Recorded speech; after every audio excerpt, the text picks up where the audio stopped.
ঢাকায় চলচ্চিত্রের মেগাস্টার শাকিব খান মানেই চমক, আর এবারও সেটি প্রমাণ করলেন তিনি।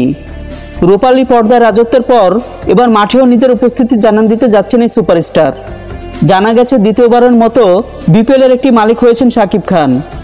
গেল আসরে প্রথমবার ঢাকা ক্যাপিটালস দলে মালিকানা নিয়ে তিনি এসেছিলেন আলোচনার কেন্দ্রবিন্দুতে।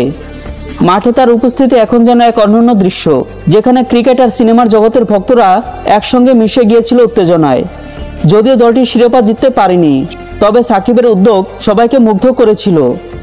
প্রথমবারের অভিজ্ঞতা শেষে তিনি জানিয়েছিলেন পরের মৌসুমে তার টিম আরও শক্তিশালী, আগ্রাসী এবং জয়ের জন্য প্রস্তুত হয়ে মাঠে নামবে। সেই প্রতিশ্রুতিরই বাস্তব রূপ দেখা যাচ্ছে এবার। আগামী 19 ডিসেম্বর থেকে শুরু হচ্ছে বিপিএলের 12তম আসর। নতুন করে ঘোষণা এসেছে, চ্যাম্পিয়ন স্পোর্টস রিমাক হারল্যান্ড নামে ঢাকা ফ্র্যাঞ্চাইজির মালিকানা পেয়েছে যে প্রতিষ্ঠান, তার সঙ্গে যুক্ত আছেন সাকিব খান। অর্থাৎ আবারও তিনি থাকছেন ঢাকা ক্যাপিটালসের মালিক হিসেবে।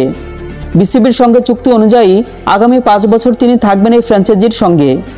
এবারও সাকিব খানের উপস্থিতি বিপিএল পাবে তারকা খচিত এক নতুন মাত্রা, যেখানে বিনোদন ও ক্রিকেটের দুনিয়া মিলবে একই প্ল্যাটফর্মে।